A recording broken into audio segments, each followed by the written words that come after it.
ఆమేన్. అందరికీ మరొకసారి మరణాత మరణాత. దేవుని యొక్క మహా ఉన్నతమైన కృపను బట్టి క్రీస్తు సమయంలోనికి ప్రవేశించుటకు ప్రవహించిన కృపను బట్టి ప్రభు అయిన దేవదేవుని వందించుచు సదా తన యుగ యుగముల అంతస్తు గల పరలోక దర్శనములతో మేము తృప్తిపరచునుగాక. దేవుని వాక్యమును ఈ సమయమున ధ్యానము చేసుకుందాము. పరిశుద్ధ లేఖన భాగములో నుండి వ్రాయబడిన పాఠ్య భాగము అపోస్తలుడైన పౌలు భక్తుడు హెబ్రీలకు రాసిన పత్రిక 9వ అధ్యాయము 14వ వచనాన్ని మనం చూసినట్లయితే, నిత్యుడగా ఆత్మ ద్వారా తన్ను తాను దేవునికి నిర్దోషముగా అర్పించుకున్న క్రీస్తు యొక్క రక్తము నిర్జీవ క్రియలను విడచి జీవము గల దేవుని సేవించుటకు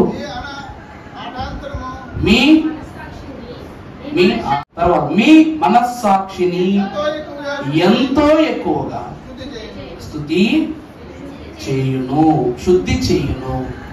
ప్రభువునందు దేవుని ప్రియబిడ్డలారా, చదవడం రాని వారి కొరకవే ఈ యొక్క చిత్రం వేయడం జరిగింది, బొమ్మ వేయడం జరిగింది. కాబట్టి వారికి మాత్రం మిగిలిన బైబిల్ చదవడం వచ్చిన మాత్రం బైబిల్ అనుసరించండి. ఇది ఒక అర్థవంతమైన అనుసరణగా ఉండాలని, అంటే మనం ఏ వాక్యం చదువుతున్నామో దానికి తగ్గ ఇమేజ్ను అలాగే దానికి తగ్గ రిఫరెన్స్ ను ఎడిట్ చేయడం జరిగింది. రాత్రంతా సుమారు నాకు 2 అయిపోయింది పని చేసుకుని పూర్తి చేసుకునేసరికి. అప్ప వాక్యం రాసిన దైవకృప గారు తెలుసు చూసారా, తలదించుకున్నారు, ఏం తెలియదామన్నట్టు. వారి గృహం దగ్గర గంట కూర్చున్నాము, బుర్ర పాడైపోయినట్టు. ఆ వర్షానికి ఏ మనసుకి ఏం ఎక్కల, ఎడిటింగ్ లేక, కరెంటు లేక, ఛార్జింగ్ లేక ఎన్ని తిప్పలు పడ్డాము. దేవుని దయ వల్ల సాయంకాల సమయంలో ప్రభు యొక్క సాన్నిధ్యములో సమస్తమును ప్రభు ఇరుకుపరచుట గొప్ప భాగ్యము. దేవుని మహాఘనమైన కృపను బట్టి ఈ ప్రశస్త దినమున పరిశుద్ధులకు దేవుని వాక్యము సెలవిస్తున్న దేవుడు, నిత్యుడగా ఆత్మ ద్వారా తను తాను దేవునికి నిర్దోషిగా అర్పించుకున్న క్రీస్తు యొక్క రక్తము నిరీక్షణ నిర్జీవ క్రియలను విడచి జీవము గల దేవుని సేవించుటకు మీ మనస్సాక్షిని ఎంతో ఎక్కువగా శుద్ధి చేయును. ప్రభువునందు దేవుని ప్రియబిడ్డలారా, యేసు క్రీస్తు ప్రభు వారు సిలువ అనే మాట వచ్చేసరికి ప్రతి ఒక్కరికి ఏ స్థలము నుండి ఏ స్థలమునకు ప్రయాణము, లేక ఏ స్థలము నుండి ఏ కోర్టునకు ప్రయాణము, ఏ వ్యక్తులతో పరిచయము, ఏ వ్యక్తులతో పరిమాణము, ప్రభు యొక్క ముగింపు ఎంత, పలికిన మాటలు ఎంత, అయిన సమయం ఎంత, ఇదేనా? దేవుని యొక్క వాక్యము సెలవిస్తుంది యోహాను పత్రికలో ఏమని, యేసు క్రీస్తు ప్రభు వారి రక్తము ప్రతి పాపము నుండి మనలను, ఇక్కడ రక్తము వలన రక్షణ అనేటువంటి మాటను దైవజనులు మనకు కనపరుస్తూ ఉన్నారు. మరి ఆ రక్తము యొక్క వివరమును మనము తెలుసుకోలేనట్లయితే క్రీస్తు సిలువలో పౌలు వలె మనం పాలిభాగస్తులము కాలేము అన్నది ఈ వాక్య వివరము యొక్క పరిశుద్ధ అంశము అని మీకు ప్రభు నామాన్ని తెలియజేస్తూ ఉన్నాం. బైబిల్ మిషన్కు మూల పురుషులుగా మా అధినాయకులు ప్రెసిడెంట్ అయ్య గారు ఎవరైనా డాక్టర్ జె శామ్యుల్ కిరణయ్య గారు అన్నారు, దైవజనుడట ఆనాడు యోహాను ప్రభువు కౌగిలిని వెతికినట్లు, తోమా మహాభక్తుడు ప్రభు యొక్క గాయములను వెతికినట్లు, దైవజనుడట క్రీస్తు ప్రభు వారి యొక్క ఆత్మను వెతికారు కనుక బైబిల్ మిషన్ భూమికి దిగి వచ్చిందట. దానినే మన అయ్యగారు అన్నారు సన్నిధి అన్నారు. తోమా గాయములను వెతికాడు గనక ఆ తోమా గారు మద్రాసు పట్టణంలోనికి సువార్త చేయడానికి వచ్చారు. శిష్యులు అన్ని దేశాలు తిరిగినట్లు ఆ శిష్యులలో ప్రభు గాయాలు వెతక చూచిన దిదుమాను తోమా ఎక్కడికి వచ్చాడట, మన భారతదేశములో మద్రాసు రాష్ట్రములోనికి వారు సువార్త ప్రకటించుటకు వచ్చారట. అట్టి గనుడైన ఈ యొక్క తోమా గారు ఏం చేస్తూ ఉన్నారంటే, ప్రభువు ఆత్మ సంకల్పమును బట్టి ప్రభు యొక్క గాయములలో ఉన్న రక్త బిందువుల యొక్క స్పర్శను స్పృశించారట. అర్థమవుతుందా అండి? దేవుని వాక్యాన్ని బట్టి చూస్తే, ఇదిగో తోమా, ఇదిగో నా చేతులని ప్రభు ఇవ్వగానే ఆ గాయములలో వేలు పెట్టి, ప్రభు యొక్క ప్రక్కలో చెయ్యి పెట్టి, ప్రభు యొక్క శిరస్సునకు కలిగిన ప్రతి గాయమును ఆయన ఏం చేస్తూ ఉన్నాడు, పరీక్ష చేసిన వాడై ఉన్నాడు గనుక పునరుద్ధానుడైనను ప్రభువు గాయములలో పచ్చిదనమును చూసిన ఏకైక వ్యక్తి ఎవరు అనగా తోమా. ఈ తోమా గారట ఈ నిర్ధారణ ఎందుకు చేసుకున్నారు అంటే దైవజనుడు ఈ వాక్య భాగము ద్వారానే తెలియజేశారు. ఈ వాక్య భాగమునకు దైవజనుడు పెట్టిన పేరు 4 రక్తధారలు. వాక్యములో చూడండి, 4 రక్తధారలు. పరిశుద్ధ వాక్యములు మనము చూసినప్పుడు ప్రభు వారికి 4 రక్తధారలు కలిగినట్లుగా ఈ రక్తధారలు ఏ ఏ స్థలముల నుండి ప్రభువుకు ఈ వెలువడినవో తెలియజేయుట సత్యము. మనకు తెలిసినంత వరకు ప్రభు వారిని 39 కొరడా దెబ్బలు కొట్టారటండి. అప్పుడు రక్తపు బిందువులు పడ్డాయి. ఆ తరువాత యేసు క్రీస్తు ప్రభు వారిని ప్రక్కలో బల్లెముతో పొడిచినప్పుడు నీరును రక్తమును కారినట్లుగా మనకు కనబడుతుంది. కానీ ప్రభు వారి యొక్క చేతులోను ముండ్ల కిరీటమును పాదములకు గల శీలులను గురించి మనము ఎక్కువగా మాట్లాడుకోము. ఆ గాయాలను గురించి ఎక్కువగా మాట్లాడుకో. ఎప్పుడు చూసినా ప్రక్కలో బల్లెపు పోటు, రెండవది 39 కొరడా దెబ్బలు. ఆ 39 కొరడా దెబ్బలు ఎలా వచ్చాయి నేను మీకు చెప్పాను. ప్రభునందు ప్రియులారా, ఈ 4 రక్తధారలు ఏమిటనగా మొదటిది శిరో రక్తధార, రెండవది హస్త రక్తధార, మూడవది పాద రక్తధార, నాలుగవది గర్భ రక్తధార. చెప్పడం వల్ల మొదటిది శిరో రక్తధార, రెండవది హస్త రక్తధార, మూడవది పాద రక్తధార, నాలుగవది గర్భ రక్తధార. పరిశుద్ధ వాక్యములో మనము చూసినట్లయితే మొదటిగా శిరో రక్తధార. పరిశుద్ధ వాక్యములో యోహాను సువార్త 19వ అధ్యాయం 2వ వచనం చదవండి అమ్మా. సైనికులు ముండ్లతో కిరీటమును అల్లి ఆయన తల మీద పెట్టి ఊదారంగు వస్త్రమును ఆయన యొద్దకు వచ్చి యూదుల రాజా శుభమని చెప్పి ఆయనను అరచేతులతో కొట్టిరి. ఇక్కడ ప్రభువారి శిరస్సునకు ఉంచబడి ఉన్న ముండ్ల కిరీటము యొక్క విశిష్టత మనకు ప్రభువాక్యం ద్వారా స్పష్టమవుతుంది. ఇక్కడ ప్రభువు చలవిస్తూ ఉన్న మాట మనం గమనిస్తే యోహాను మహాభక్తులు అంటున్నారు, ప్రభువు కట సైనికులు ముండ్లతో కిరీటమును అల్లి ఆయన తల మీద పెట్టి ఉదారంగు వస్త్రమును ఆయనకు తొడిగించినట్లు మనకు కనబడుతూ ఉంది. నాకు ఒక మాట చెప్పండి, యేసు క్రీస్తు ప్రభువారు యూదులకు రాజు అని తను తాను ప్రకటించుకున్నారు, ప్రకటింపబడ్డారు. ప్రభువారు ఏం చేస్తూ ఉన్నారట, ఆయన యూదుల రాజుగా ప్రకటింపబడి గార్ధబాసీనుడై ప్రభువారు మునుముందుకు నడిచి వెళుతున్నారు. కానీ ప్రభువారి శిరస్సు మీద కిరీటం ఉందా, రాజవస్త్రం ఉందా, రాజదండం ఉందా? ఏ వస్తువు ప్రభు ధరించుకోవాలా. ఆయన ఎలా ఉన్నారో అలాగే యెరూషలేము దేవాలయంలోనికి వెళ్ళారు. కానీ శిష్యులైన వారు జన్మము మొదలుకొని శిలువ వరకు శిరస్సు మీద కిరీటము ధరించని ప్రభువుకు శిరస్సు మీద ముండ్ల కిరీటమును మొట్టమొదటిసారి వెళ్ళారట. అర్థమవుతుందండి? దేవుని వాక్యాన్ని బట్టి చూస్తే మన కంటికి ఎలా కనబడుతుంది అంటామో, ప్రభువుని ఎంత హింసిస్తున్నారు వాళ్ళు, వీళ్ళ చేతులు పడిపోను, వీళ్ళ కాళ్ళు పడిపోను అని చెప్పేసి మనం ఏం చేస్తాం, మనకు బాధ కొలిది వాళ్ళు తిట్టుకుంటాం. కానీ నిజానికి వస్తే ప్రభువు రాజు అని తన జనమైన యూదులు ప్రకటన చేస్తే కిరీటమును పెట్టి, అది ముండ్ల కిరీటమే కావచ్చు, ఏ కిరీటమైనా కావచ్చు, ఆ కిరీటమును ప్రభువు శిరస్సు మీద ఉంచి ఆయనను నిజముగానే యూదులకు రాజును చేశారట. దేవుని వాక్యం బట్టి చూస్తే మన మహోత్సవాలకు వెళ్ళాం. ఈ సంవత్సరం మహోత్సవాలు ఇంకా 2 నెలలు అయినాయి అంటే మరలా మహోత్సవాలు. సంవత్సరం తపాలను గడిచిపోయింది. మహోత్సవాలు అయిపోయిన తర్వాత ఈ యొక్క రోడ్డు పక్కన మనము బ్యారిగేట్స్ ఉంటాయి చూడండి, పెద్ద పెద్ద ఆర్చులు ఉంటాయి కదా మహోత్సవాలవి. ఆర్చుల దగ్గర ఆ యొక్క కట్టబడినటువంటి కర్రలు ఏవైతే ఉన్నాయో అక్కడ వదిలేశారనమాట. వదిలేస్తే చాలా కాలం అయిపోయింది, దగ్గర 2 నెలలు అయిపోయింది. అయినా ఆర్చులు ఎప్పలా, ఎవరు అడగలేదు, మనం ఎప్పలేదు. మహోత్సవాలు ఉండకపోయేసరికి ఒకరోజు కొంతమంది మన బైబిల్ మిషన్ పాదులు అంట ఆ దారి గుండా వెళుతూ అక్కడ టీ షాపులు, హోటల్స్ బోల్డ్ ఉంటాయి ఆ దారిలో. అక్కడ వారు ఆగి టీ తాగుతున్నారంట. టీ తాగుతుంటే ఒక దైవజనుడు టీ ఇట్లా తాగినప్పుడు తలకాయ పైన పెట్టి చూస్తాం కాబట్టి తాగుతూ పైకి చూడగానే అక్కడ ఒక అద్భుతం కనబడిందంట. వెంటనే ఫోన్ తీసుకుని అలా వీడియో తీసేసి దాన్ని తీసుకొచ్చి పెద్ద అయ్యగారికి చూపించారు. ఏంటంటే అయ్యగారు అప్పుడు చెప్తున్నారు, ఈస్టర్ పండుగ రోజు అంట, గుడ్ ఫ్రైడే రోజు ఆ దైవజనుడు ఆ యొక్క ఒక ఆలయంలో దైవజనుడు అంట ముళ్ళ కిరీటాన్ని అల్లి, ఇదిగో ప్రభు కలిగిన ముళ్ళ కిరీటం ఇంత పదునుగాను ఇంత పట్టుగాను అని చెప్పేసి ఆయన తయారు చేసి తీసుకొచ్చి అందరికీ చూపించి పులిపేట మీద పెట్టేసి వెళ్ళిపోయారంట. వెళ్ళిపోయిన తర్వాత మూడో రోజు ఏం పండగ? ఈస్టర్ పండగ, పునరుద్ధాన పండగ. కాబట్టి అప్పుడు ఈ అయ్యగారు అనుకున్నాడంట, అమ్మో నేను అక్కడ పెట్టేశాను, సిలువ సంబంధించినటువంటి వర్తమానం చెప్పేసి అర్థ అయిపోయింది, అక్కడ వదిలేశాను, ఇది పునరుద్ధాన దినం, అది అక్కడ ఉండకూడదని సంఘమైన వారు పనులు చేసుకుంటుంటే సంఘం వచ్చి చూడక ముందే ఆయన వెళ్ళి ఆ ముళ్ళ కిరీటాన్ని తీసుకొచ్చేద్దామని వెళ్ళాడంట. వెళ్ళేసరికి అక్కడ ఆయన ఒక అద్భుతాన్ని చూశాడు. ఏంటంటే ఆ ముండ్ల చుట్టూ ఏమొచ్చేసినాయి అంట? చిగురు వచ్చి పువ్వులు పూసినాయి అంట. ఆ ముళ్ళ కిరీటం మీద ఏం పూసినాయి? చిగురులు పుట్టి పువ్వులు పూసినాయి అంట.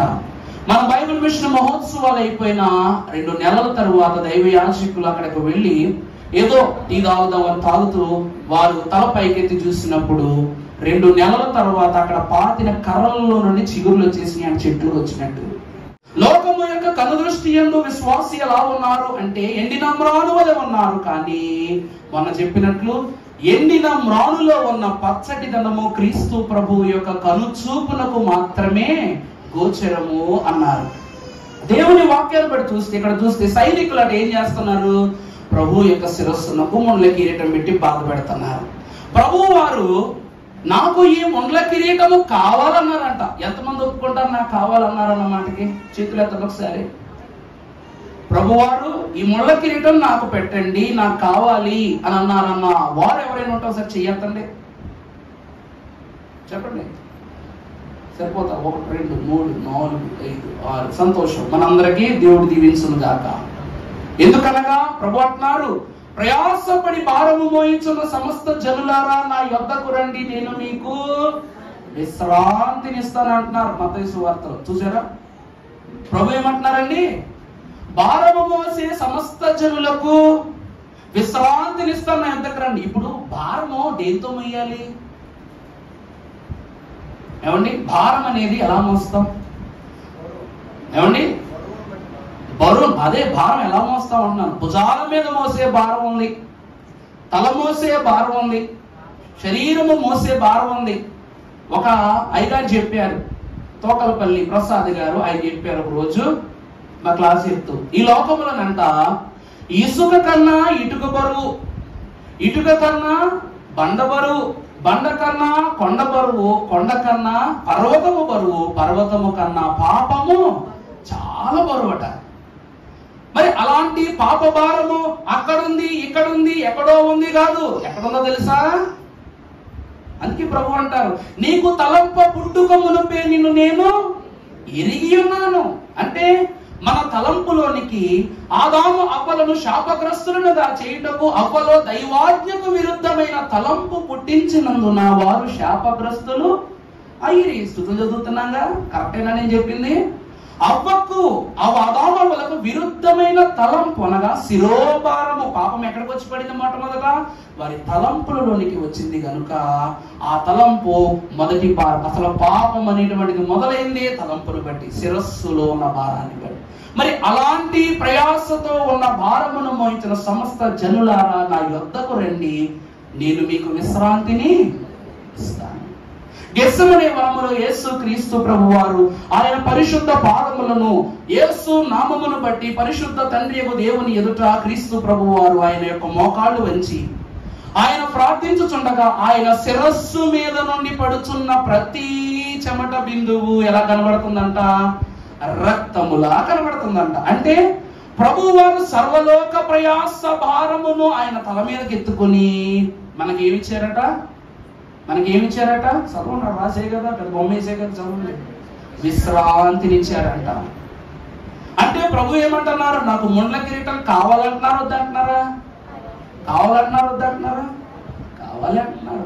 ఒక వచనాన్ని చూపిస్తాను పరిశుద్ధ గ్రంథంలో. 1 కొరింథీయులకు రాసిన పత్రిక 11వ అధ్యాయము 3వ వచనం చదువుకున్నప్పుడు ప్రతి పురుషునికి శిరస్సు క్రీస్తనియు, స్త్రీకి శిరస్సు పురుషుడనియు, క్రీస్తునకు శిరస్సు దేవుడనియు మీరు తెలుసుకొనవలెనని వాక్యంలో స్పష్టమైపోయిందంటరా. ఆదాము అవ్వలను శాపగ్రస్తులుగా చేశాడట. ఎవరు? సాతానుడు. మరి ఈ తలంపులలో అప్పటి వరకు ఎవరున్నారంటే దేవుడున్నారు. ఈ రోజు మనము దేవుని బిడ్డలము, సంఘముగా మనం ఉన్నాము కాబట్టి వాక్యంలో ఉంటుంది ప్రతి పురుషునికి శిరస్సు ఎవరు? క్రీస్తు ప్రభువారు. క్రీస్తుకు శిరస్సు ఎవరు? స్త్రీకి శిరస్సు ఎవరట? పురుషుడు. మరి క్రీస్తుకు శిరస్సు ఎవరట? అంటే ఈ పాప భారము స్త్రీ పురుషులను దాటి, క్రీస్తును దాటి ఎవరి దగ్గరికి వెళ్ళిపడింది? దేవుని యొద్దకు స్వయాన వెళ్ళిపడింది. మరి దాన్ని దించాలా వద్దా? ఆ పాప భారం తండ్రి దాకా వెళ్ళింది కాబట్టి కన్యక గర్భము ధరించి కుమారుని కనిను. ఆయనకు ఇమ్మానుయేల్ అనగా దేవుడే మనకు ఏర్పడ్డ తోడు. దేవుడు మనకేమైనాడు? తోడు. అనగా ఈ భారమును దించి వేయుటకు ప్రభువారు తన కుమారుని, దేవదేవుడు తన కుమారుని మనకు తోడుగా పంపి ఆ భారాన్ని ఆయన భుజం మీద తీసుకున్నారు. ఆయన భారాన్ని ఏం చేశారంట? శిరస్సు మీద తీసుకున్నారు. అంటే శిరస్సునందు ఎంత భారం అంటే లోకములో క్రీస్తు సంఘమునకు ఏమై ఉన్నారు?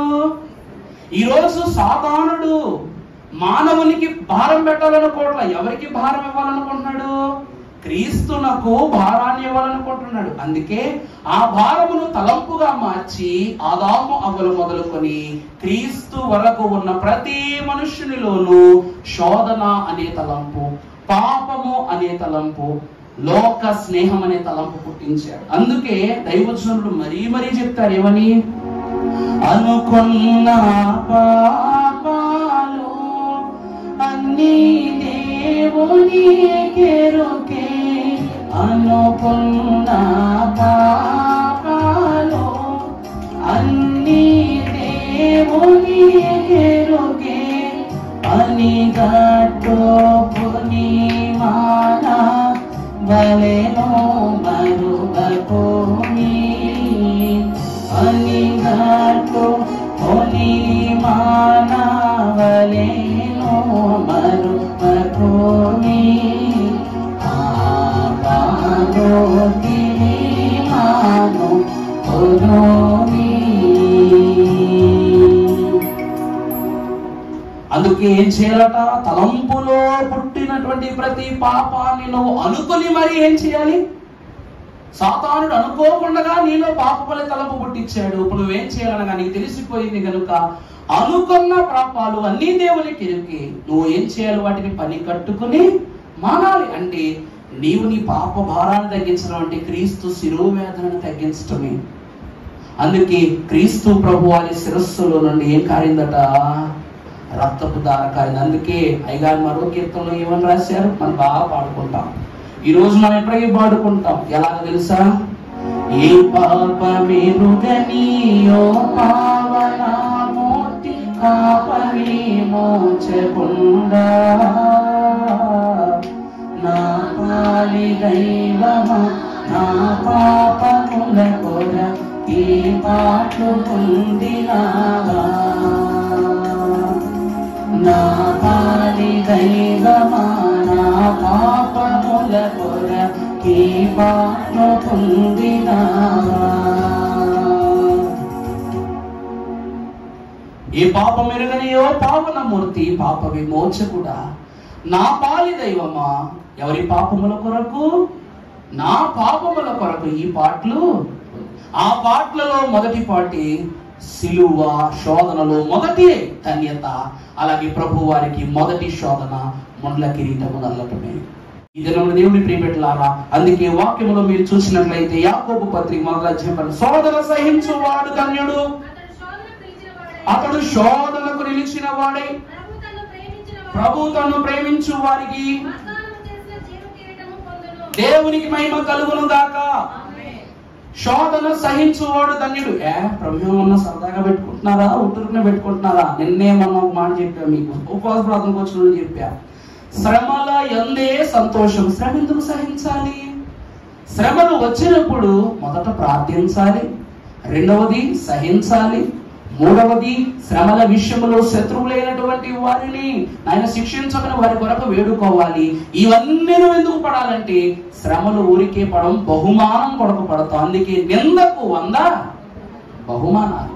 యేసుక్రీస్తు ప్రభు వారు ఉటూరుకుని మనకేమట్లా ఈ రోజు పాపమనే ముండ్ల కిరీటము విశ్వాసులను బట్టి ప్రభు యొక్క శిరస్సు మీదకు వెళ్ళింది. కానీ ప్రభు శిరస్సు మీద కనబడుచున్న జీవ కిరీటము మాత్రం ఎవరికి ఇవ్వబడుతూ ఉన్నదంటే సంఘమునకు ఇవ్వబడుతూ ఉంది. అది కూడా ఎలాంటి సంఘమునకంటే శోధన సహించు సంఘమునకు. వాక్యం రాశారు, అతడు శోధనకు నిలిచిన వాడై ప్రభువు తన్ను ప్రేమించిన వారికి వాగ్దానము చేసిన జీవ కిరీటము పొందును. అర్థమవుతుందా అండి?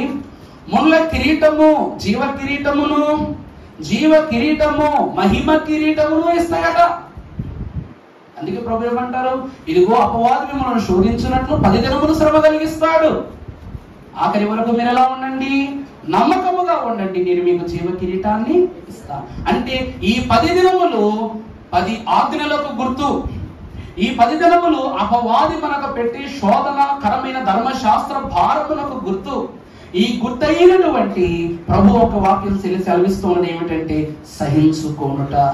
ప్రభు సహించుకున్నారు కాబట్టి ఆయన ఏమయ్యారట, ఆరోహణమై వెళ్ళిపోయారు. ఆ కాలంలో తగు సమయంలో చేతులు ఆధారమే లేని విశ్వాసి, ఆధారమే లేని వాడు ఏం చేస్తాడంటే దేవుడి వైపు కరులెత్తి చూసి తన తలంపును, తన ఆలోచనను గురిపెట్టి ప్రార్థన చేస్తాడు. ఆ ప్రార్థనని వాక్యములో దావీదు మహాభక్తుడు ఏమని చేశారు తెలుసా? కొండల తట్టు. చాలా సంతోషం అన్నమాట. అంటే నీ ఆలోచన ఎంత దాటిపోయిందంటే కొండల తట్టు దాటిపోయింది. నాకు సహాయము ఎక్కడ నుండి వచ్చును? యెహోవా వలన మాత్రమే నాకు సహాయము కలుగును. ఎందుకనగా ఆయన భూమి ఆకాశములను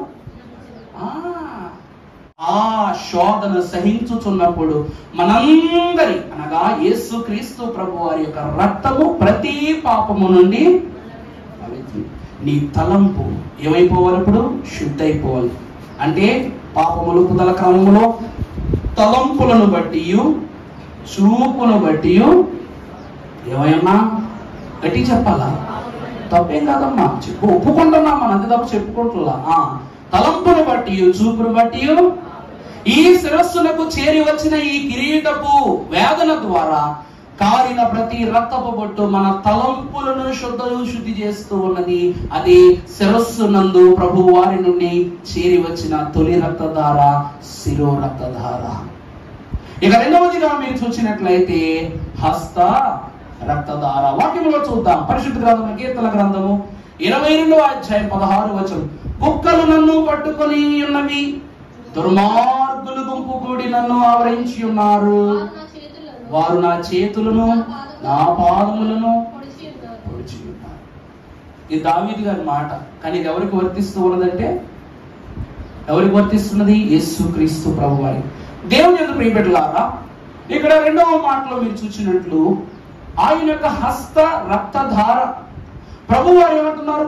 కుక్కలు నన్ను చుట్టుకుని ఉన్నవి, దుర్మార్గులు గుంపు కూడి నన్ను ఆవరించి ఉన్నారు. వారు నా చేతులను నా పాదములను పొడిచి ఉన్నారు.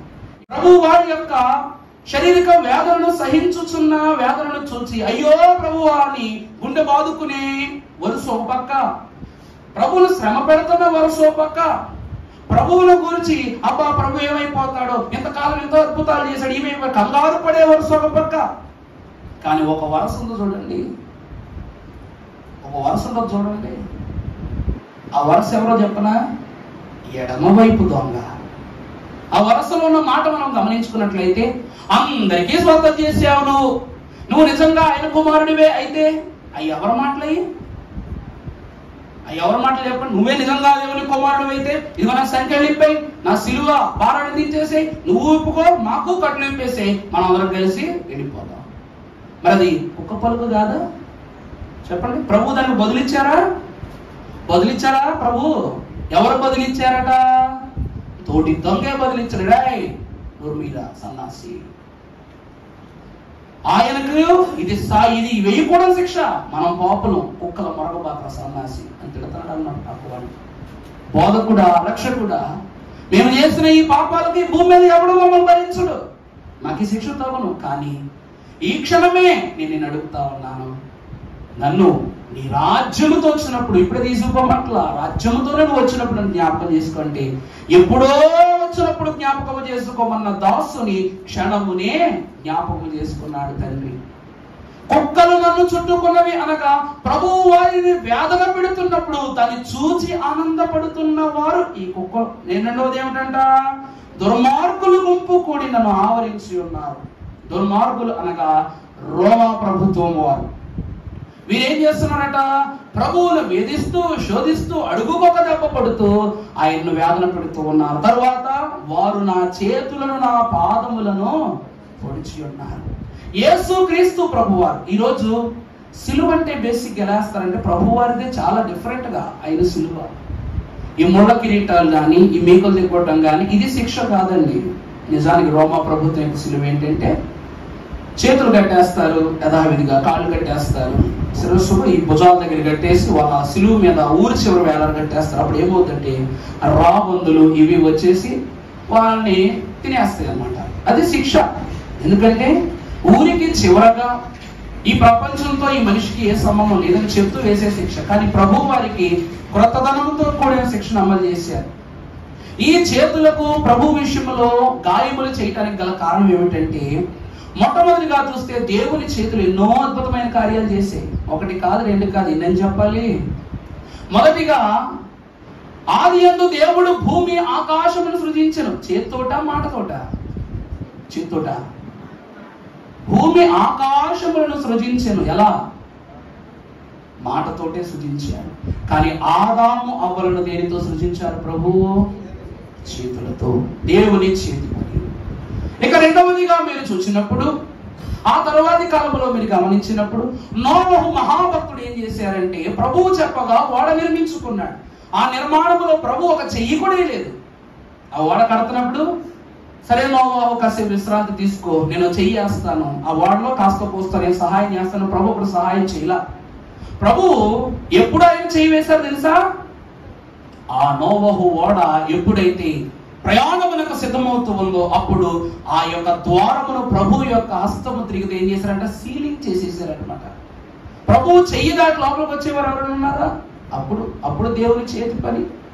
మూడవదిగా చూసినప్పుడు మహాగణుడైన మోషేకు తన అధికారమునిచ్చి, అవుతుందండి, దేవుని చేతి కర్రను మోషే చేతి కర్రగా మార్చి ప్రభువు మోషేకు అధికారం ఇచ్చారు. అలా ఒకరికి కాదు, రెండు ఇద్దరికి కాదు, అందరినీ ప్రభు వారు గణపరుస్తూనే ఉన్నారు. కానీ క్రొత్త నిబంధన కాలంలోనికి వచ్చేసరికి ప్రభువు తానే తన కుమారుని ద్వారా ఎన్నో అద్భుతమైన క్రియలు జరిగించారు. ప్రభువు చెల్లి అద్భుతాలు చేసిందని వాక్యములో ఉంది. పరిశుద్ధ గ్రంథంలో మనం చూద్దాం. యోహాను సువార్త 3వ అధ్యాయము 35వ వచనము. తండ్రి కుమారుని ప్రేమించున్నాడు గనుక ఆయన చేతికి సమస్తమును అప్పగించి ఉన్నాడు. దేవుని వాక్యాన్ని బట్టి మీరు గమనించినట్లయితే పరిశుద్ధ వాక్యములో భక్తులు సెలవిస్తూ ఉన్నారు. దేవుడు ఎవరిని ప్రేమించారట? తండ్రి కుమారుని ప్రేమించారు కనుక ఆయన చేతికి దేన్ని అప్పగించారు?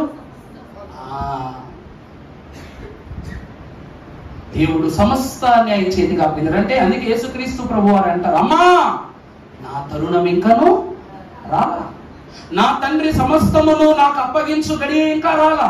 అలా అప్పగింపగా చేసిన తొలి ఆశీర్వాద కార్యమే ఏమై ఉన్నది అనగా కనాను విందులో ద్రాక్షరసముగా, నీటిని ద్రాక్షరసముగా మార్చటం.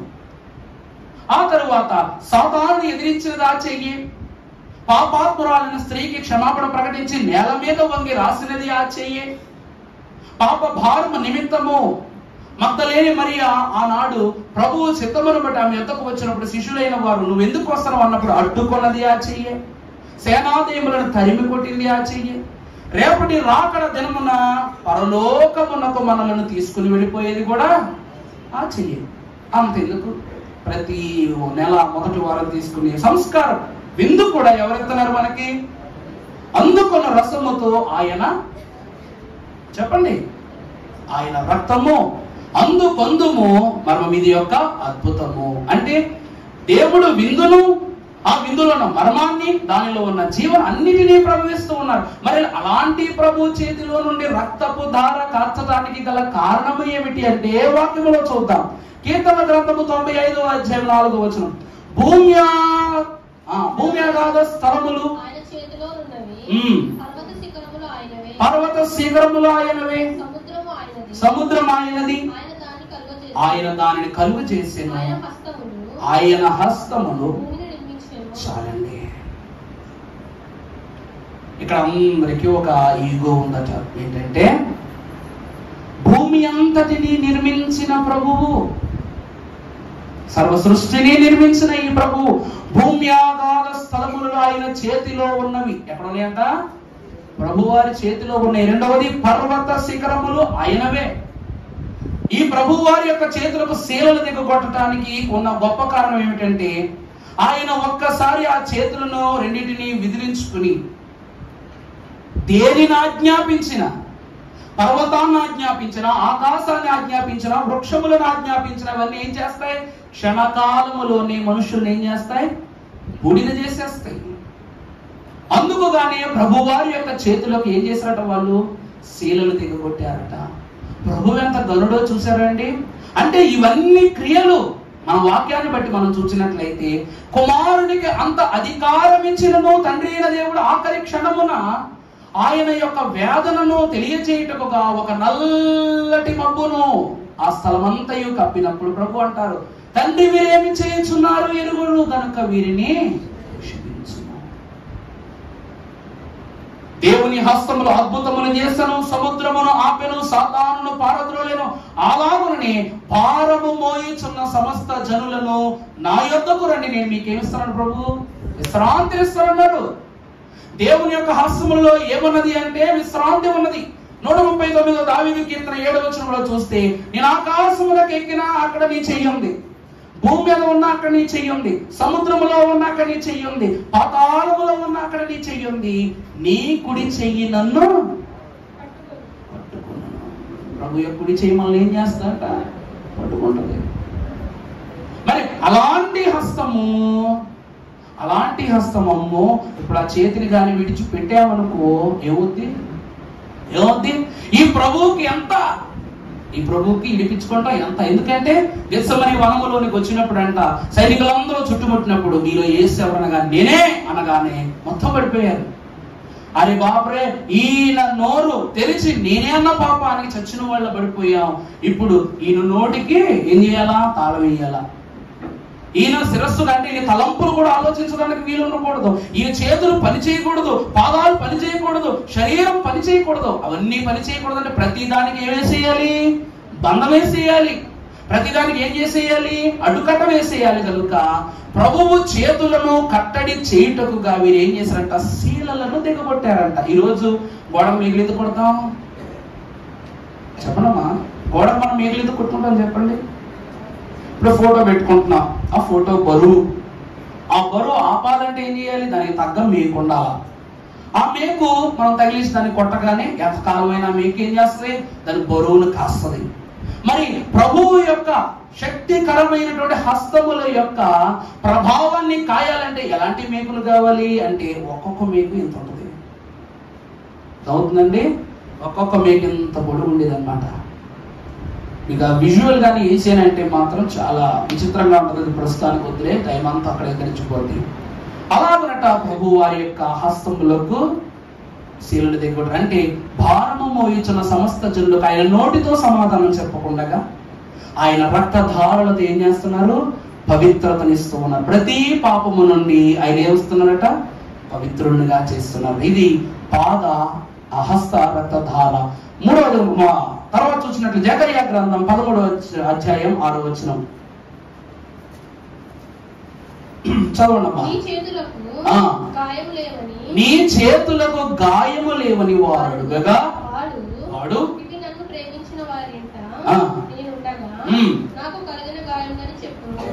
ప్రభు గారు చూసారా మంచి వాక్యం రాసి రాయించారు చూసారా? నీ చేతుకున్న గాయాలేవని వారు అడుగుగా వాడు ఇవి నన్ను ప్రేమించిన వారి ఇంట నేనుండగా నాకు కలిగిన గాయములని, ఈ గాయములు ఏంటని అడగగానే దేవుని వాక్యం సెలవిస్తుంది, ఆయనకి ఇష్టమైన వారి ఇల్లు అంటే ఏమండి? దేవునికి ఇష్టమైన వారి ఇల్లు బేతనీయ గృహమా, లేక జక్కయ్య ఇల్లా? ఎవరి ఇల్లు? ఇందాక పాడుకున్నారుగా ఏమని? ఆలయము కన్న శ్రేష్ఠుడు నిజాలయముగా తానేయుడు, ఆలయము కన్న శ్రేష్ఠుడు నిజాలయముగా తానేయుడు, ఆలయము వీరేయనెను ఎల్లకాలము భోగెదము, ఆలయము వీరేయనెను ఎల్లకాలము భోగెదము, సాగిన పాడి భోగెదము, ఆద్యముతో ఆత్మను మన ప్రభు దేవుని, సాగిన పాడి భోగెదము. ఆలయము ఎవరంట? చెప్పనమ్మా, ఆలయం ఎవరిక్కడ? ప్రభు అంట. ఆలయం ఎవరు చెప్పండి. అది దాచుకుంటారు ఎందుకు నోట్లను? చెప్తే కొడతారేంటి? మీరే నా ఆలయము అంటే నాకు ఇష్టమైన వారి ఇంట, అంటే నేను ప్రేమించిన వారి ఇంట నేనుండగా నాకు కలిగిన గాయములని చెప్పాను. అంటే ఈ దేహము ఏమైనా దేవునికి ఆలయము, దేవుని నివాస స్థలమై ఉన్నది. మరి ఈ నివాస స్థలములోనూ రమ్యమైనటువంటి వసతులు ఉన్నాయా అంటే చుట్టుపక్క మొదలుకొని అంతా పాపమే. నిజమా కాదా? ఆ పాప భారమును బట్టి నేను వారి ఇంట్లో ఉండగా నాకేం కలిగినాయి? ఈ గాయాలు కలిగినాయని చెప్తున్నాడంట ప్రభు. అంటే ఆయన హస్త రక్తధారను బట్టి ప్రభువు యొక్క వాక్యం సెలవిస్తూ ఉన్నది, నేను వారి హృదయములను పరిశోధించువాడను. యిర్మీయా భక్తుడు 17:9 దేవుడైన యెహోవా ఏమని చేస్తున్నారు? యెహోవానగు నేను మీ యొక్క హృదయములను ఆత్మలను పరిశోధించువాడను అని దేవుని వాక్యంలో సెలవించారు. అందుకే ప్రియులారా, ఈ హస్త రక్తధార ఏమి సెలవిస్తున్నదంట? తన ఇష్టమైన గృహములో కలిగినటువంటి శోధన, ఈ గాయములు ఆ యొక్క గృహములోనే నాకు తగిలినవి అని అంటూ ఉన్నారు. ఆ రక్తమే, ఆ రక్తముతోనే మనం ఏం చేసామో తెలుసా? ఇశ్రాయేలు ప్రజలు ఇలా గొర్రె పిల్ల రక్తం తీసి ద్వారబంధాలకు రాసుకున్నారు. అర్థమైందా? గొర్రె పిల్లను వధించుట. ఇశ్రాయేలు ప్రజలు ఐగుప్తు దేశంలో ఏం చేశారంట? తెగుళ్ళ మీద రాకుండా గొర్రె పిల్లను వధించి ఆ రక్తాన్ని వాళ్ళ చేతులతో పుట్టుకొని వాళ్ళ గృహాలకు రాశారు. అంటే ప్రభువు రక్తము వారి గృహముల మీద ఉన్నది అనగా ప్రభువు వారి గృహముల్లో ఉన్నారు. అప్పుడు కలిగిందంట ఆ ముద్రలు చెప్తున్నారు ప్రభు. ఇదే ఈ హస్త రక్తధార యొక్క కృత ధన్యత అని తెలియజేస్తుంది. ఇక మూడవది మీరు చూసినట్లయితే పాద రక్తధార. పరిశుద్ధ గ్రంథంలో ఉన్నది అధ్యాయం కీర్తన గ్రంథం 22:16 ఏమిటట? నా చేతులను నా పాదములను. రెండవదిగా ఏం చేస్తున్నారు? ప్రభు యొక్క పాదాలను కూడా మన వారు ఏం చేస్తున్నారు? పొడిచినట్లుగా వాక్యంలో చూపిస్తున్నారు. ఎక్కడ అనగా వాక్యంలో చూద్దాం. నిర్గమాకాండ గ్రంథము 24వ అధ్యాయం 9వ వచనం చదువుకున్నప్పుడు, తరువాత మోషే, అహరోను, నాదాబు, అబీబు ఇశ్రాయేలు పెద్దలలో 70 మంది ఏకిపోయి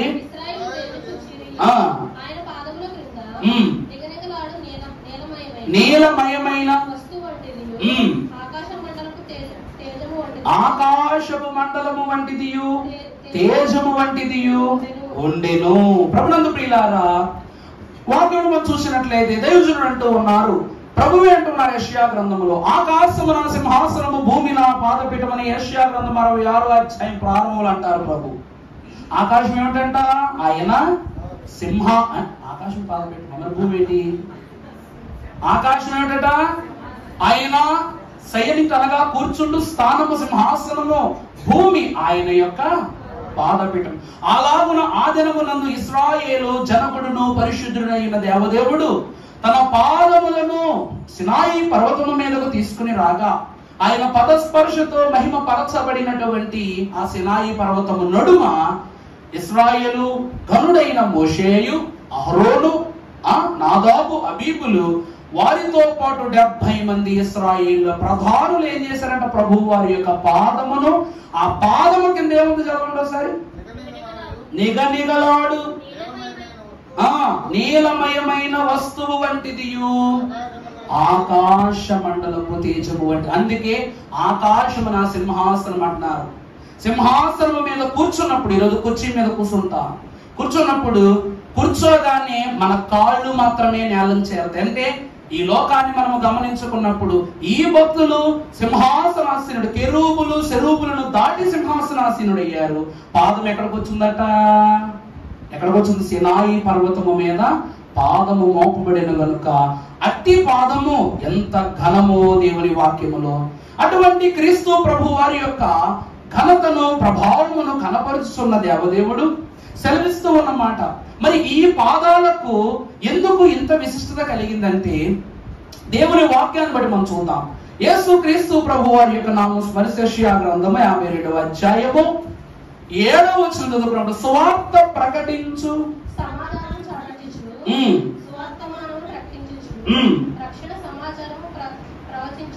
రక్షణ సమాచారము ప్రవచించు వాని పాదములు నీ దేవుడు ఏలుచున్నాడని.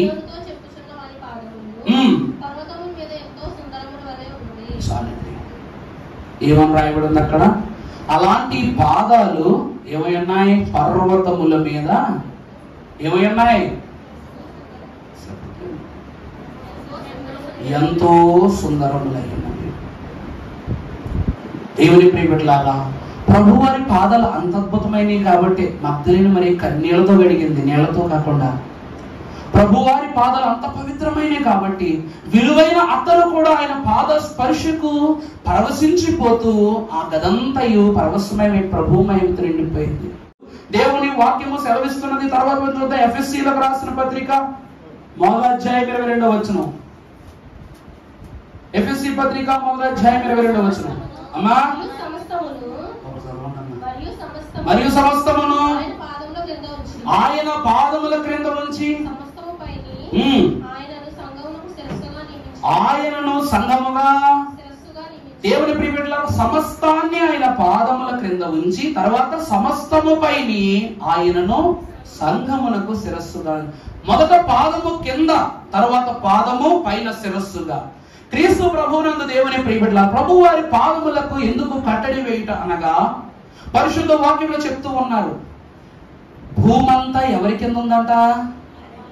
చెప్పాలా? భూమి ఎవరి కింద ఉంది? పాదపీఠం అంటే ఏంటి చెప్పండి? పాదపీఠం అంటే ఏంటండి? నీ కాలును స్థిరముగా ఒక స్థానమునందు తొక్కి పెట్టేటువంటి అధికారము. పాదపీఠం అంటే ఏంటండి?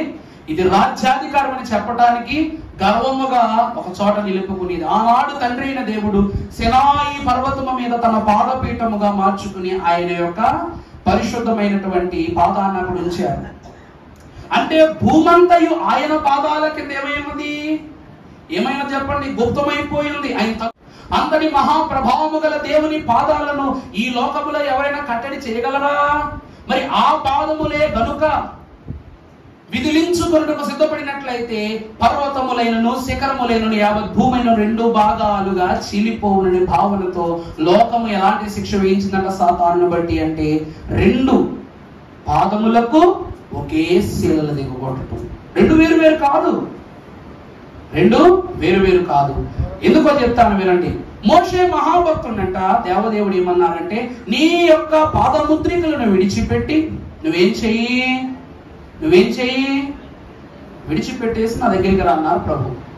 మరి ఇక్కడ యేసుక్రీస్తు ప్రభు వారికి 2 పాదములకు ఒక శీలనే దిగొట్టుట ఎందుకు అనగా, ఆనాటి మోషేకు 2 పాదరక్షలు తన 40 ఏళ్ళ మొదటి 40 ఏళ్ళు, రెండవ 40 ఏళ్ళు అయితే ఇక్కడ 2 పాదములు దేవుని వాక్యం సెలవిస్తుంది. మొదటిది పాత నిబంధన జనుల యొక్క పాపము, రెండవది క్రొత్త నిబంధన జనులు రాకడ జనుల యొక్క రోదన శోధన కూడా ఉంది. అందుకే వీటన్నిటికీ కలిపి వాక్యం చూసారా, ఒకటే రాజ్యము, ఒకరే ప్రభు, ఒకరే కుమారుడు, ఒక్కటే రక్షణ. అందుకే రెండింటిని కలిపి ఏక రక్షణకు గుర్తుగా ఒక సేవ దింపేశారు. అర్థమైందండి? అర్థమైందా? అర్థమైందన్న ఒకసారి ఏమన్నా చెప్పండి. సంతోషం. తర్వాత యెషయా గ్రంథం లూకాసు సువార్త 7వ అధ్యాయం 37వ వచనం. ఆ ఊరిలో ఉన్న పాపాత్మురాలైన ఒక స్త్రీ యేసు పరిసయ్యును ఆ ఇంట భోజనమును కూర్చున్నాడని తెలుసుకొని బుడ్డిలో అత్తరు తీసుకొని వచ్చి వెనుక తట్టు ఆయన పాదముల యొద్ద నిలువబడి ఏడ్చుచు కన్నీళ్లతో ఆయన పాదములను తడిపి తన వెంట్రుకలతో తుడిచి ఆయన పాదములను ముద్దు పెట్టుకొని. చాలండి. ప్రభు యొక్క పాదములను కడిగి అత్తరు పూసి ముద్దు పెట్టుకొని 3 క్రియలు జరిగాయి అక్కడ.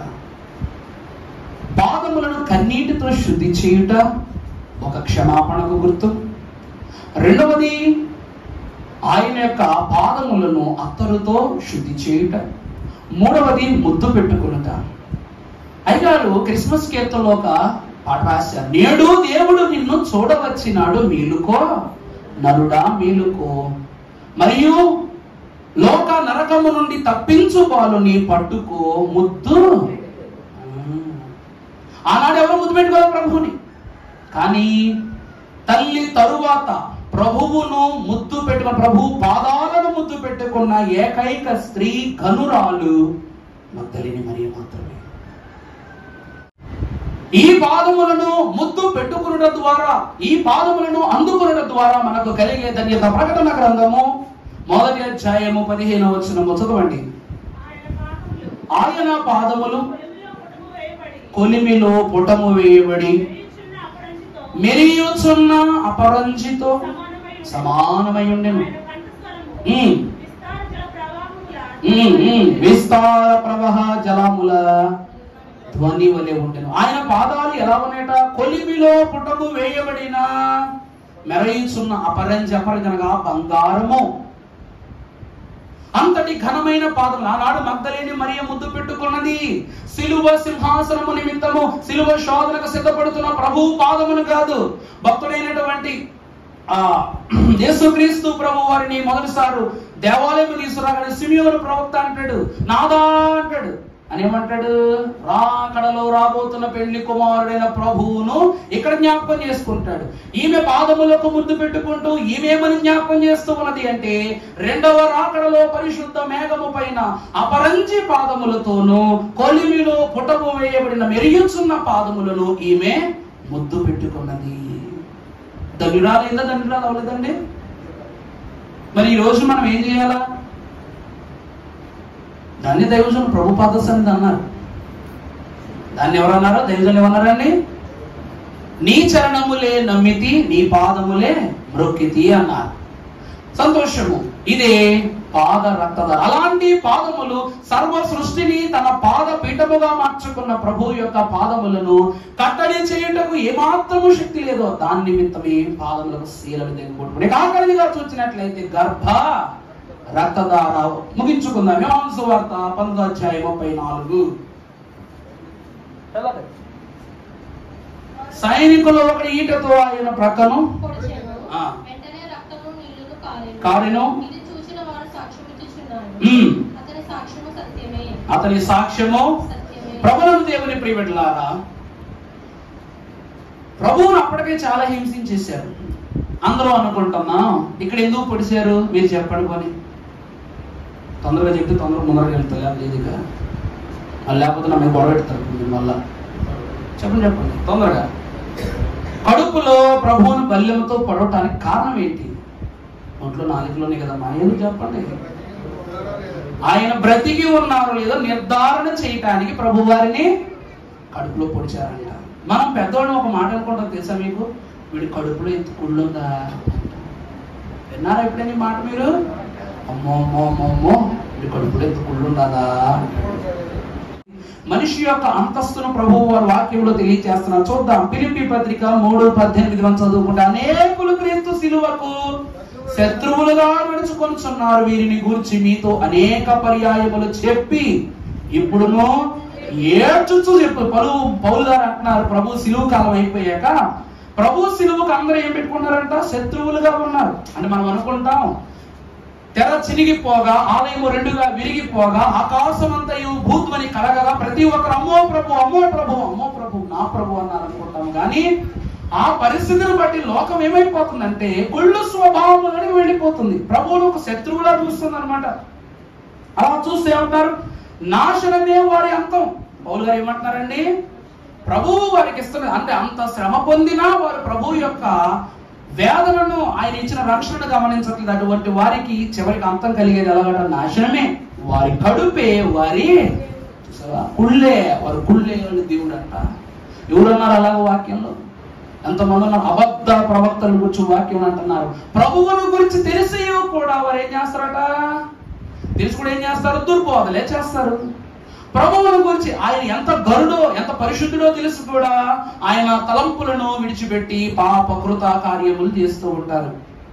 దైవజనులు అన్నారు, బైబిల్ మిషను దేవుని యొక్క పాద రక్తదారు శాస్త్ర రక్తదారు గురించి చెప్పినప్పుడు దైవజనులు అన్నారంట, ఆ రక్తము కలిగిన హస్తమే దైవజనుని పిలిచెను, ఆ పరిశుద్ధ హస్తమే బైబిల్ మిషను ఈ చేతి నుండి ఆ చేతికి ఇచ్చెను, ఆహా పరిశుద్ధ మిషనే దేవుని చేత నడిపింపబడెను.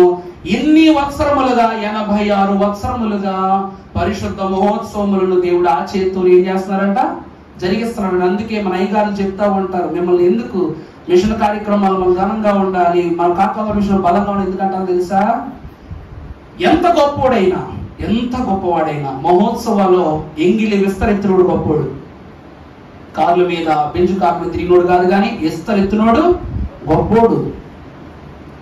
ఆ అనుభవాన్ని నేను గత 2 సంవత్సరాలుగా చూస్తున్నా. మేము వర్షాల్లో పనిచేస్తున్నప్పుడు మా మీద టెంట్ పడిపోయింది, పెద్ద పందిరి పడిపోయింది అన్నమాట మా మీద. ఈ సంవత్సరం 10 సంవత్సరాల వర్షం చూగుతుందా మీకు? మొదటి విడతలో మా మీద ఏం పడిపోయింది? ఒక పక్క అన్నం వడ్డిస్తున్నారు, అవి చక్క పెడుతున్న వర్షాన్ని బట్టి అవి బోర్డు తట్టుకోలేక వేరు మన అందరమే పడిపోయింది. 4 పిల్లలు ఆ రాడ్ల రోజు ఇరుక్కుపోయి ఉన్నారు. మేము బయటకు వచ్చేసాము మాకు తెలియక. తర్వాత అవన్నీ చింపి లోపలికి తీసామన్నమాట. అప్పుడు వాళ్ళ తల్లిదండ్రులు ఏమన్నా తెలుసా? మీరు పాదుళ్ళు కాదయ్యా దేవుళ్ళు అని అంటున్నారు. మేము ఎవరమంట? ఆ అంతస్తు మాకు లేదు, కానీ ఆ స్థలములో దేవుని నామం ద్వారా మేము సాక్ష్యం పొందుకున్నాం. గత సంవత్సరంలో అయితే మాకు మొత్తం మెయింటెనెన్స్ చెప్తే చూస్తున్నప్పుడు మా స్నేహితురాలు ఒక ఆమె ఈ మహోత్సవాలకు వస్తా ఉంటారు, వారు భర్తను తీసుకుని. ఆమెను కలుస్తున్నప్పుడు ఒక వ్యక్తి ఇలా కన్ను పట్టుకుని నిలబడ్డాడు వంటశాల దగ్గర. ఈడోడు బాబు బుల్డోజర్ లాగా ఉన్నాడు అన్నాడు. దగ్గరికి వెళ్ళి, ఎవరు బాబు నువ్వు ఇక్కడ ఏం చేస్తున్నావు, ఏంటి ఇక్కడ ఎవరున్నారంటే, ఏమండి మినిస్టర్ గారు అమ్మాయి వచ్చిందండి. ఆ అమ్మాయి ఏం చేస్తుంది? వంకాయలు పోతుంది. మినిస్టర్ గారు కూతురు ఏం చేస్తుంది? అక్కడ వంకాయలు వస్తుంది. ఆమె సెక్యూరిటీకి వచ్చాడంట అతను. అంటే మహోత్సవములలో నువ్వెంత గొప్ప అయినా కావచ్చు బయట, కానీ అక్కడ ఏం చేయాలట? దేవుని యందు దేవుని విశ్వాసం మనం ఏమై ఉన్నాం? ఎప్పుడు తగ్గించుకునేవారంగా ఉండాలి. అప్పుడు ఆమె వెంటనే, మేడం ఇక్కడ ఆయన ఉండకూడదండి, డిస్టర్బెన్స్ ఉండదంటే అప్పుడు అంది, నువ్వు వెళ్ళి అక్కడ అవి దబరాగిళ్ళు మోస్తున్నారు కదా, వాళ్ళకి సహాయం అనగానే ఆ గమ తీసుకెళ్ళి ఆయన వాళ్ళతో వచ్చిన క్యారియర్లో పెట్టి, వాళ్ళతో వచ్చినటువంటి కాన్వాయ్లో పెట్టేసి మొత్తనాడు మహానుభావుడు. అతను కూడా అంటే ఆమె విశ్వాసముగా నడవడమే కాక తనతో వచ్చిన వాడిని కూడా ఏం చేస్తుంది? దేవుని పనిలో పడుకుంటుంది. దేవుని వాక్యంలో ప్రియపెట్టలారా, ఈ రోజు దైవ జనుని బట్టి తెలియజేస్తూ ఉన్నాను. ప్రభువు రక్తదారులు మనకు సెలవిస్తూ ఉన్నది ఏమిటంటే, ఆయన గర్భమునందు కాయపడుతున్న ప్రతి బాష్ప బిందువు దేనిని సూచిస్తూ ఉన్నది అంటే ఆయన ప్రేమను సూచిస్తూ ఉన్నది. అందుకే ఆఖరిగా పడిన రక్తపు బిందువు సైనికుని కన్ను మీద పడగానే వాడు కన్ను ఏమైపోయింది? బాగైపోయింది. వాక్యంలో ఒక మాట చూపిస్తాను పరిశుద్ధ గ్రంథములో నుండి. రోమపత్రిక 16:18 అట్టివారు మన ప్రభు అయిన క్రీస్తుకు కాక తమ కడుపునకే చాలు. బరబ్బా అను దొంగ తన కడుపుకు, అనగా బరబ్బా కడుపే తన దేవుడు, తను చేసే దొంగతనాల ద్వారా వచ్చి తినే ఆ భూక్తే అతనికి ఏమైనది? ఆధారమైనది. కాబట్టి ప్రభు గొప్పతనాన్ని తెలుసుకుని ప్రభు దగ్గరికి వచ్చానంట, ఓ యేసు క్రీస్తు నేను గురించి చాలా మంది చాలా గొప్ప చెప్పేస్తున్నారు, ఒకసారి నీతో మాట్లాడాలని చెప్పి మాట్లాడతాడు. ఏమనంటే, మనం ఇద్దరం కలిసి దొంగతనాలు చేద్దాం, నీ జనులైన వారిని వీళ్ళ ద్వారా నీకేమొస్తుంది? 1 రూపాయి కూడా దగ్గర రా, బోళ్ళంత డబ్బు వస్తుంది. తన కడుపులో కుళ్ళు చెప్తున్నాడు. మన ఇద్దరం కలిసి ఏం చేద్దాం? దొంగతనాలు చేద్దాం, దోచుకుందాం, ధనవంతులు అయిపోదాం అని తన కుళ్ళును తను చెప్పాడు. ఆ తరువాత యేసు ప్రభు వారు ఏమంటున్నారు అంటే, పరిశుద్ధ వాక్యాన్ని బట్టి ప్రభు ఏమంటున్నారు అనగా, బరబ్బా నీ నిమిత్తం నేను మరణమైనా పొందుకుంటాను కానీ నీతో మాత్రం నేను చెయ్యి. అంటే ప్రభు కడుపులో ఉన్నది ప్రభు చెప్పారు. అర్థమైందా? బరబ్బా కడుపులో ఉన్న దేవుడు ఎవరు అనగా దొంగతనము, పాపం. మరి క్రీస్తు కడుపులో ఉన్న దేవుడు ఎవరు? ఇందాకేమని చెప్పాను, సంఘములకు క్రీస్తు శిరస్సు. మరి క్రీస్తుకి ఎవరి శిరస్సు? దేవుడే శిరస్సు. అంటే కడుపులో ఉన్న దేవుడు ఏమంటున్నాడు, పాపమును కొడిగొట్టరాదు అంటున్నారంట. అదే ప్రభు వారు సెలవిస్తున్నారు, ఆయన గర్భములో ఏమున్నది అనగా దేవుని యొక్క తత్వము. ఆ తత్వమే ప్రక్కలో పడవగా ఒక రక్తపు ధారగా సైనికుని మీద పడగానే స్వస్థత. దేవుని ప్రియమిట్ల, అలాంటి ప్రభు యొక్క గర్భములో మనం ఏం చూసామంట, నీరు రక్తము కలిసి రావడం. మరి ఆ నీరేంటి? వాక్యంలో చూద్దాం. పరిశుద్ధ గ్రంథంలో యోహాను సువార్త 7:38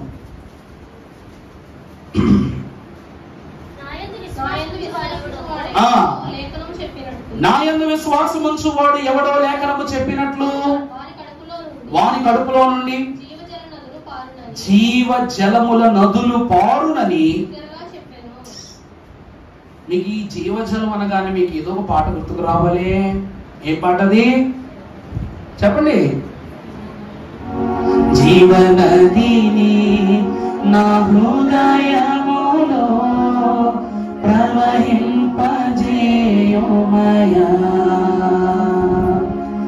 జీవనదిని నా హృదయములో ప్రవహింపజేయుమయా, శరీర క్రియలన్నీయు నాలో నశింపజేయుమయా, శరీర క్రియలన్నీయు నాలో నశింపజేయుమయా,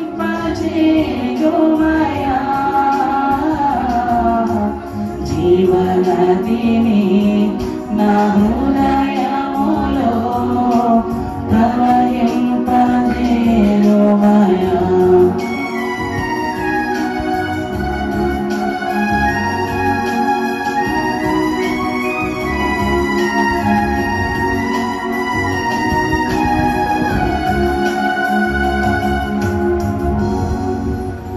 శరీర క్రియలని నాలో నశింప. ఆనాడు బరబ్బాలో ఉన్న శరీర క్రియలన్నీ ఏమైపోయినాయి? ప్రభు నీ కొరకు నేను మరణం పొందుకుంటానని చెప్పినప్పుడు, లేదు లేదు లేదు ప్రభువుకు శిక్ష విధించడానికి వీల్లేదు, నేనే శిక్ష పొందుకుంటానన్నాడు అంటే బరబ్బా. నా కొరకు ఎవడరా శిక్ష అనుభవిస్తున్నాడు? నేను చేసిన పాపాలకి. మనిషి అన్నాడు ఎవడు నన్ను బతకడం ఇష్టపడ్డు, నా కోసం ఏపిచ్చోడరా బాబు అనుకుని ప్రభు యొక్క గాయాలను చూడగానే తను అన్నాడట, నేను ఇన్ని పాపాలు చేశాను, ఇన్ని ద్రోహాలు చేశాను, ఎంతమందికి నేను వేదన పెట్టాను, ఇంతమంది ప్రాణాలు పోవడానికి కారణమయ్యాను, నాకు శిక్ష కావాలంట. అంటే దేవుని గర్భములో దాగి ఉన్న దైవత్వము ఆయన రక్త ధారల వలె ప్రవహించుట చూసి బరబ్బా తన పాపం తను ఒప్పేసుకున్నాడు. సైనికుడు ఇతడే సత్యవంతుడు, ఇతడే రక్షకుడు, ఇతడే దేవుని కుమారుడు సాక్ష్యం ఇచ్చాడు. ఈరోజు మనం ప్రభు వారి గాయముల్లో చేపెట్టి ఇతడే నా ప్రభు అని నిర్ధారణ చేసుకున్నాం. పెద్దోళ్ళు ఏమంటారు తెలుసా? బయటకు దెబ్బలు తగిలితే తగ్గిపోతాడు, కానీ లోపల దెబ్బలు ఏమవుతాయి అంట, తగ్గమంట. అవి ఏం చేస్తాయి? పోను ఏం చేస్తాయి? మనల్ని బలహీనం చేయొచ్చు, వేరే రోగాలకు దారి తీయచ్చు. యేసు క్రీస్తు ప్రభు వారి శరీరము మీద పడిన ప్రతి గాయమును చూచి ప్రభువు వేదనకు కారణం అందరూ ఇచ్చారు, కానీ సంఘం ఏడవట్లేదు. అర్థమైందా అండి? సంఘం ఏడవట్లేదు. ఏం చేస్తుంది తెలుసా? ఒలీవ కొండ మీద ప్రభువు ఏడుస్తూ ఉంటే వీరి కింద కూర్చొని ఏం చేస్తున్నారు? ఉరకబెట్టి నిద్రపోతున్నారు. ఆయన బాధ మనది. మెలకుగా ఉండి ప్రార్థించిన వేదన ప్రారంభమైపోయింది. మీరు వేదన పడక నేను వేదన పడతానా, కాస్తంత నాకు దయదూచండి అయ్యా అని ప్రభు వేడుకుంటున్నారు. అలా ఉన్న వారి గర్భములో ఏం పారుతాయట? జీవ జలములు. ఆ జల మిమ్మల్ని శుద్ధి చేస్తూ ఉన్నది. ఆఖరిగా చూసినట్లయితే పరిశుద్ధ వాక్యములో మనం చూద్దాం. మరలా చదువు మా మాట.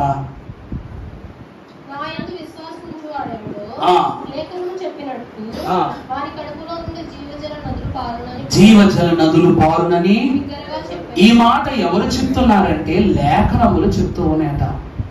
ఈ మాట ఎవరు చెప్తున్నారండి? లేఖనములు చెప్తూ ఉన్నాయట. ఈ మాటను దైవజనులు ఏమన్నారంటే, జీవ జలముల ఊట అయిన యేసుక్రీస్తు ప్రభు వారు యోర్దాను నదిలోనికి వెళ్ళారంట.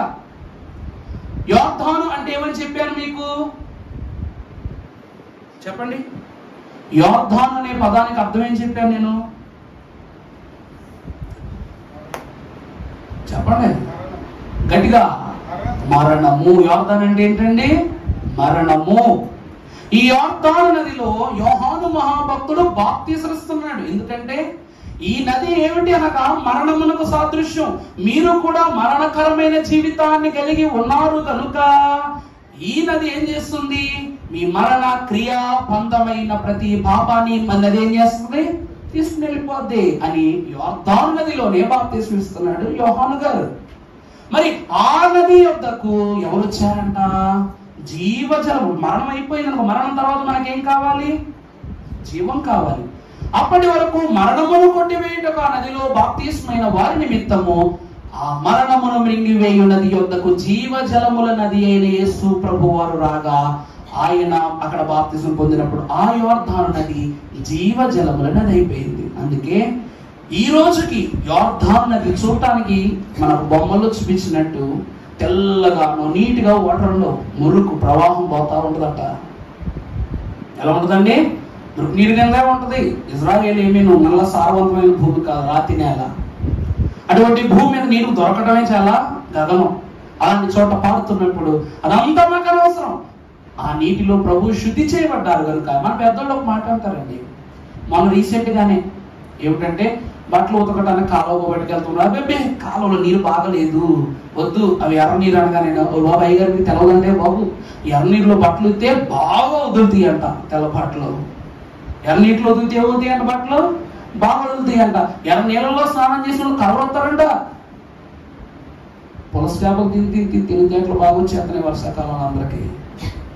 ఎర్ర నీళ్లు చాలా. అలాగే ఆ యోర్దాను నది వారిలో అది ఏ రకముగా ఉన్నా సరే ప్రభు పొందిన బాప్తిస్మమును బట్టి అది జీవ జలముల నది ప్రవాహ ఊటగా మారిపోయింది కనుక ప్రభు అంటున్న ప్రతి ఒక్కరు అక్కడ ఈ దినములకైనా దగ్గరగా ఒక 100 బాప్తిసాలు జరిగిపోతుంటాయి అక్కడ. అలా అంతస్తు దేవుని వాక్యం సెలవిస్తూ ఉన్నాను. ప్రభు వారి యొక్క శిరస్సు నందు కలిగి ఉన్న ఈ రక్తధార మనలో ఉన్న తలంపులను బాగు చేస్తూ ఉంది. తలంపులను బట్టి పాపులమైన మన తలంపులు ఏం చేస్తూ ఉంది? అందుకే తలంపు పుట్టక మునుపే నిన్ను నేను ఎరిగి ఉన్నాను. రెండవది హస్త రక్తధార.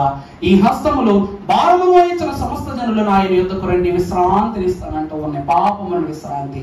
ఆ రక్తధారలు ప్రభు ఆహ్వానం చెప్తున్నాయి. ఇక పాదములు అంటారా? ప్రభు వారి యొక్క పాదం గురించి మనం చూస్తే మగ్దలేని మరియా ముద్దు పెట్టుకునుట అంటే లోక పాపము నుండి మనం విడిపించిన ప్రభు అయిన దేవదేవునికి ఇంకెలా కృతజ్ఞత చూపించాలి? మనం ఒక్క ముద్దుతో ఆయన పాదములను ముద్దు పెట్టుకున్న మగ్దలేని మరి యొక్క విశ్వాసంతోనే మనం కనపరుచుకున్నాం.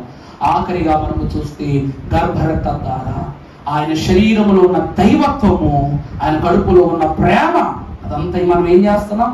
మన కుళ్ళును సమస్తమును తొలగించుటకు ప్రభు వారు ఆయన శరీరమును ప్రక్కపు ఎముకల నుండి ఆయన వేదన పడుతూ ఆయన శరీరమును తెంచి ఆ జీవ జలములతో ఆనాడు సైనికుని శుద్ధి చేసినట్లు ఈ రోజు మనందరినీ శుద్ధి చేస్తూ ఉన్నారు. ఈ 4 రక్తధారలి రక్షణ రక్తధారలు అన్నారయ్య గారు. ఈ దినమున ఈ లోకమున